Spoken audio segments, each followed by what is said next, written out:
예, 민주평화당의 최경환 대변인입니다. 문재인 정부 1년입니다. 남북관계는 성공, 민생과 경제는 낙제, 정치는 시험겁으로 채점 불가입니다. 문재인 대통령이 판문점 선언을 성공시키고 북미 정상회담을 이끌어낸 것을 높이 평가합니다. 민주평화당은 북미 정상회담의 성공을 위해서 앞으로도 적극 협력할 것입니다. 문재인 정부는 일자리 정부를 표방했지만 청와대 비서들과 측근 장관들의 선거 출마로 낙하산 일자리만 늘었습니다. 전년도 일자리 추경 7조 7천억 원, 본 예산 17조 원을 편성 집행하고도 실업률은 4.5%, 17년 만에 최고치지만 또다시 추경으로 일자리를 땜질하고 있습니다. 최저임금 인상과 노동시간 단축은 소상공인, 영세 자영업자, 중소기업의 시한폭탄이 되고 있습니다. 소득주도 성장의 효과는 미지수이고 혁신성장과 산업정책은 뚜렷이 제시되지 못하고 있습니다. 수출액은 18개월 만에 감소세이고 공장 가동률은 2009년 글로벌 금융위기 이후 최저치입니다. 재고율은 1998년 IMF 이후 최고치입니다. 반도체를 제외하면 산업계 전반에 먹구름이 몰려오고 있습니다.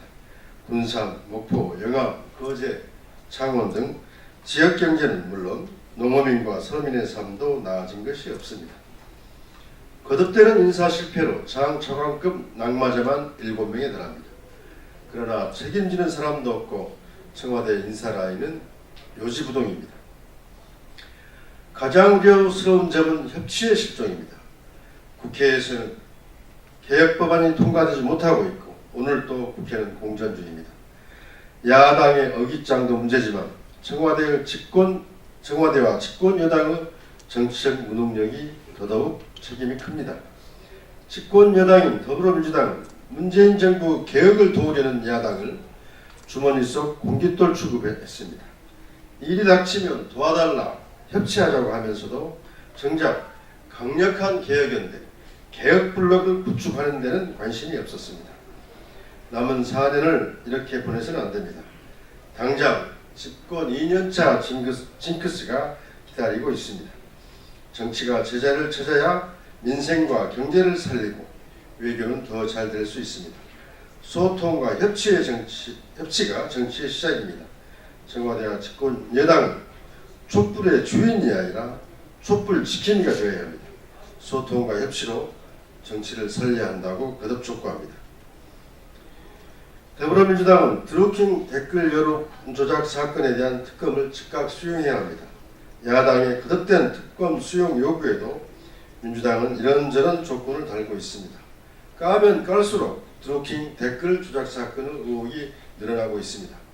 특검을 통해서 대선 당시의 댓글 조작 여부, 드루킹이 인사청탁 대가로 3천만 원의 거액을 조성했다는 의혹 등에 대해서도 조사해야 합니다. 경찰과 검찰은 서로 핑퐁 게임하듯이 수사는 제대로 하지 않고 있습니다. 충성 경쟁하듯이 압수수색, 계좌지적 등 핵심적인 수사는 하지 않고 있습니다. 검찰과 경찰이 어떠한 수사 결과를 내더라도 신뢰할 수 없는 상황이 되고 말았습니다. 경찰은 수사를 축소하고 적당히 넘어가려는 행태까지 보이고 있습니다. 특검만이 댓글 조작 사건의 전말을 명백하게 밝힐 수 있습니다.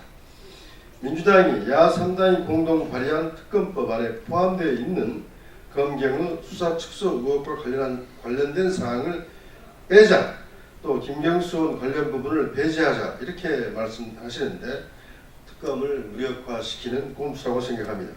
김경수 의원 본인은 특검 조사를 받겠다고 하는데 정작 더불어민주당은 빼자고 하니 이해할 수가 없습니다. 의혹이 있다면 특검을 통해 조사하는 것이 마땅합니다. 조건부 수용, 차기 지도부에 위임하겠다는 민주당의 태도는 특검 수용을 거부하는 꼼수에 불과합니다. 당당하게 특검을 수용할 것을 거듭 촉구합니다. 오늘 열린 한일중 정상회담에서 4.27 판문점 선언에 대한 중국과 일본의 지지와 협력을 얻어낸 것은 큰 성과입니다. 어제는 김정은 국무위원장이 중국 대련에서 시진핑 중국 국가주석을 만나 정상회담을 가졌습니다. 북미 정상회담을 앞두고 동북아 외교전이 펼쳐지고 있습니다. 미국은 북한과의 회담을 앞두고 완전한 비핵화를 영구적 비핵화로 문턱을 높였습니다. 대량 살상 무기 문제, 인공위성 발사 중단 문제까지 의제를 확대하고 있습니다. 오늘은 미국이 이란 협정 탈퇴를 선언해 북한에 대한 압박 강도가 높아지고 있습니다. 이런 미국의 대북한 압박과 김정은 위원장의 갑작스런 중국 대련 방문은 서로 무관하지 않다고 봅니다. 무엇보다 북미 정상회담을 통해 완전한 비핵화가 합의되고 그 이행 방안을 마련하는 것이 중요합니다. 비록 지금 북미 간 힘겨루기와 신경전이 진행되고 있지만 김정은 위원장이 폼페이오 국무장관을 초청하고 폼페이오 장관이 방북한 것에서 보듯이 북미 간 대화 의지는 확고한 것으로 보입니다. 폼페이오 국무장관의 방북을 계기로 빠른 시일 내 북미 정상회담 날짜와 장소를 확정 발표해서 주변의 우려를 불식시켜 주시기를 기대합니다. 한반도 비핵화 문제로 숨막히는 외교전이 펼쳐지고 있는 지금 무엇보다 중요한 역할을 해야 하는 것은 대한민국이고 문재인 대통령입니다. 4.27 판문점 선언으로 완전한 비핵화의 길이 열리고 물꼬가 터졌습니다. 오늘 한일중 정상회담으로 이 물길은 더 키워졌습니다. 완전한 비핵화를 위한 한일중 협력을 조석을 놓은 것입니다. 이제 남은 것은 북미 정상회담입니다. 북미 정상회담의 성공을 위해 매진해야 합니다. 문재인 대통령께서 진짜 운전 실력을 보여줄 때입니다. 5.18 38주년을 앞두고 그동안 숨겨진 당시 계엄군이 자행했던 인면수심의 만행들이 밝혀지고 있습니다.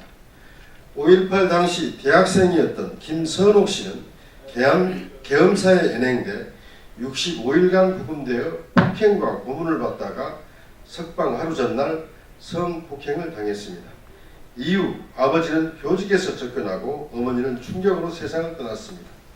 한 사람의 인생이, 한 가족의 삶이 통째로 풍비박산났습니다. 또 당시 한 여고생은 귀갓길에 공수부대 5명에게 집단 성폭행을 당했습니다. 그 충격으로 정신병원에 입원했고 결국 속세를 등지고 승려가 되었습니다. 현재까지 행방불명 상태입니다.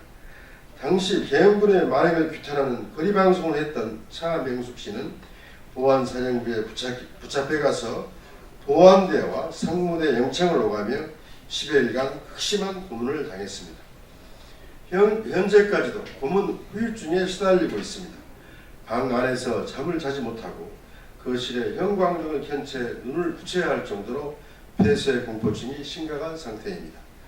5.18 당시 성폭력과 고문을 당했던 여성들의 피해 사실들은 제대로 기록되지도 않았고 밝혀지지도 않았습니다. 38년간 상처와 후유증에 시달리며 숨기고 살아오다 이제야 용기를 낸 것입니다. 이러한 계엄군의 만행들은 상부의 용인 없이는 있을 수 없는 일입니다.